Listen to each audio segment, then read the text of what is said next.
I think it's a really complicated time, but visually it's amazing. There's a contradiction between a kind of optimism and a hope for the future, and at the same time a real awareness or a kind of legacy of the war and the experiences of the war. So many of the artists that are in this display experienced the war, either at first hand, some were conscientious objectors, and they obviously had a really different kind of artistic training than many of the artists that went before. Lots of them were welders, or they worked in industrial backgrounds, and that's really obvious in their art. Instead of these kind of beautifully carved wooden forms, we've got works that are metal, joined and wired together, or heated up and welded together. So really practical considerations come to the fore straight away. There's also another kind of feeling about the work that isn't so much to do with optimism, that isn't to do with the Festival of Britain and these great hopes, but is to do with an acknowledgement of a completely different context for making art, of a completely different context for being a human being.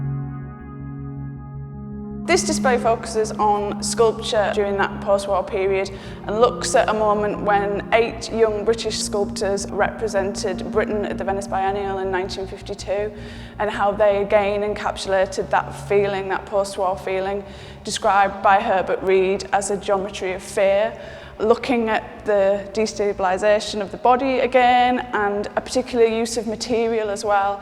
They moved away from this fine art use of material, this carving of marble and carving of wood, and looked at more industrial processes. People like Reg Butler looked at metal welding and how this material lent itself to this very fragile representation of the body.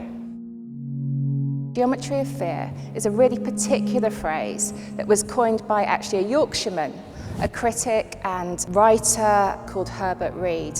And he wrote it in connection with an exhibition of works by British artists at the Venice Biennale in 1952. And he wrote a very famous and beautiful essay, and he talks about crabs scuttling across the floor.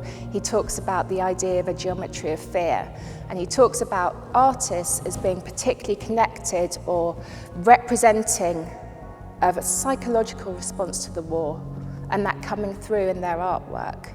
Later, when he reviewed this essay, he said that he'd been a bit overarching. He really wanted to make it clear that they weren't working together. They weren't an avant-garde group that had a significant idea that they must represent this. For each of them, it meant all sorts of different things, and their art isn't just connected to some kind of trauma or repetition or living out of traumatic experience or traumatic visual experience. It was really important for us to have a work by Francis Bacon here in the collection, not only to talk about painting of that period and a particular use of paint, but also to talk about the destabilisation of the body and this idea of the containment of the body as well. And here you can see that Bacon uses this idea of the cage or the grid that surrounds and contains this kind of tortured figure inside, but the figure inside is very much in motion and very much in flux. The whole exhibition really talks about that idea of the body, less like this lump and very static classic representation of the body that we've seen with Henry Moore and Hepworth, but more about the body in motion and the destabilisation of it. 1952 is a really important year in this exhibition, and of course it's a really significant year for us now, the year of the Jubilee. And while we're really keen to celebrate that and to celebrate all kinds of issues to do with being somebody living in this country today, it's also really interesting to look at the other stories that go up to making who we are right now.